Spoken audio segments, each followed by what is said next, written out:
Hi everybody. Uh, Today I thought I would do a little development, old school development, old MS-DOS programming development. This is a book that I used to have when I was like 11, 12 years old back in 92. Tricks of the Game Programming Gurus by Andre Lamoth. I love this book. I actually bought this one along with several others around that time. So I was wanting to revisit this today, revisit this book. I actually have a copy I bought on Amazon for like $5, I think. I don't know what happened to the book that I had when I was a kid, but I bought another copy a couple years ago. For things when you need a lot of speed, it uses a little assembly language, but most of it's all in C. And anyway, I thought it would be cool to revisit some of this code today. It's the weekend. I didn't have much else to do, so I just thought it'd be cool to look in this book again and see if I could build some of this code. So first thing I did, I actually don't have the book with me, but it was easy to get my hands on the CD. So the CD has the source code, and I use Visual Studio Code. So in order to actually run this code, I knew that we were going to have to use something like DOSBox. So this is emulation of a DOS architecture 16-bit machine. So I thought, great, I would just compile my code in Visual Studio and then run it in DOSBox. The problem is Visual Studio compilers, if we tried to compile this code, it would compile just fine, but when we tried to run it in DOSBox, it would not run because Visual Studio is going to output in either 32-bit or 16-bit byte codes, which are not going to be recognized by DOSBox. So the first thing that I had to do is I had to figure out some kind of compiler where we could actually compile 16-bit code. What I found is a compiler called Digital Mars, and they actually provide they have some non-free versions which are here, but they also have just your basic compiler here. So what you want to do is download this one and also this DOS 16 libraries, which enables development of 16-bit DOS programs, which is exactly what we want. So you're going to take these two zip files, and if I just unzipped those and unzip this one as well, and then I'm just going to merge the two together, and what you'll see is we have just a single folder with this digital Mars folder will be our compiler here, and this is everything all set up and ready to go. The next thing that you need to do is you need to put it in your path here. So to put it in our path, you're just gonna go to this PC and Advanced System Settings, and under this Advanced tab here, you're gonna go to the environment variables and your path here.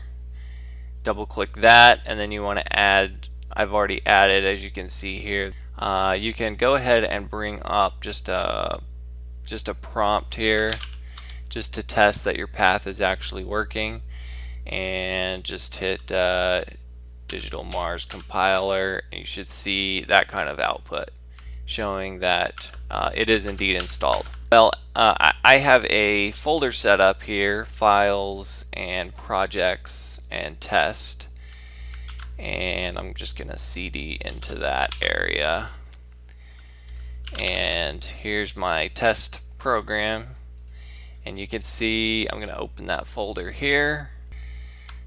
Just your typical C version of Hello World. So in order to compile this, we use Digital Mars compiler and just say test.c, and you can see that we have this test executable that was created, and I should be able to run this directly here, Hello World. As you can see, that works fine. Now the problem is, if I tried to run this in DOSBox, it's not going to like it. So what I'm going to do in DOSBox is mount that directory. I'm just going to say C files projects, and then I go into test, and if I try to run this executable here, it's going to say requires 32, and that's because without any options, this is going to go ahead and compile it as a 32-bit architecture. I believe is probably the default. Maybe it's 64, but I imagine it's 32-bit. So what we can actually do, there's some options for this DMC compiler. The one we're interested in is this, the memory model. We need to, specifically this, we need to make sure that this is compiled into 16-bit code rather than 32-bit. So we just have to say -m, and when we do have to select one of these memory sizes, so it's going to be, we'll just say small for this code, and D.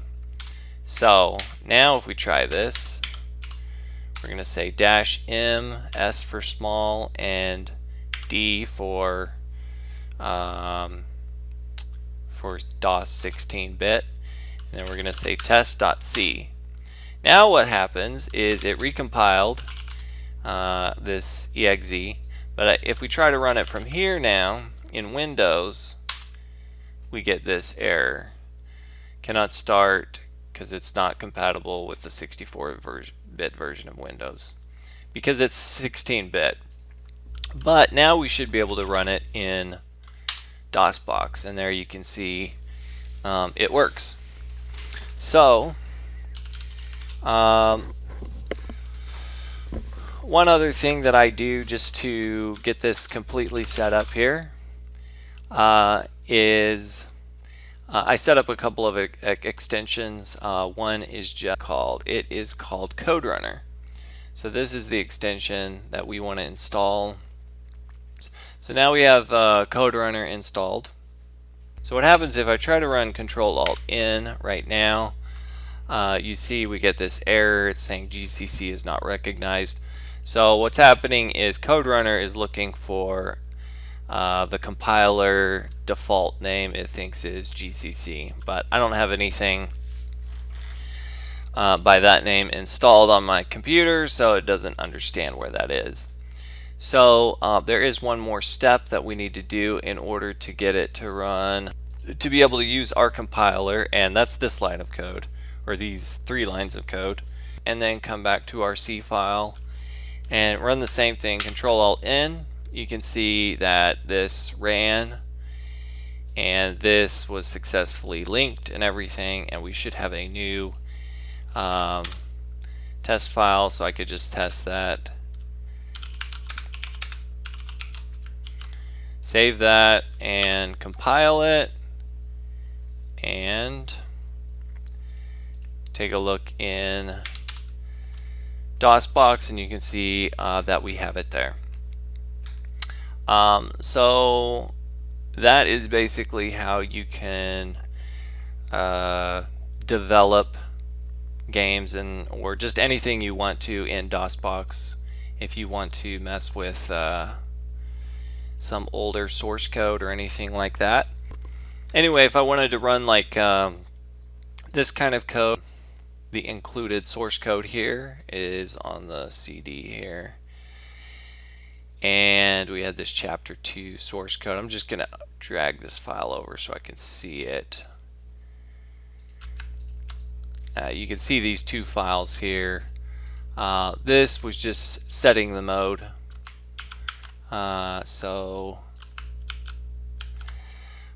just going to copy that code over to here. And in this example, I've already read through this example, but it uses, it actually had a external method or external function that actually linked to this assembly, but I'm just going to use the inline assembler, which this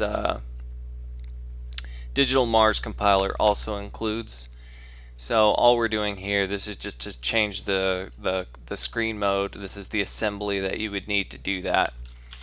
And I think I'm just going to fix the code here to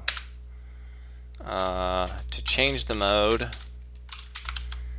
And Digital Mars, to do inline assembly, you just use this syntax. And I'm going to get rid of these comments here. And so this, I think I also have to change this to a char to 8 bits. And then this should just change the mode.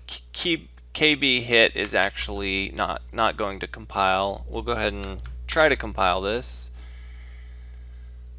Oh, and actually, it seems to, let's refresh here, and compile again. Okay, it's saying vmode is not, it doesn't understand what vmode is. Okay, so this is mode. I'm going to do this. And try that again. Actually, that does link. Yep. So actually, let's just run this in DOSBox and see what happens now. Okay, and as you can see, it changed the video mode using some inline assembly. Let's just do this one more time. Control Alt N, and now we have a file that we can run over in DOSBox. And so that's basically it for today. This is, again, that came from this book here, which is Tricks of the Game Programming Gurus.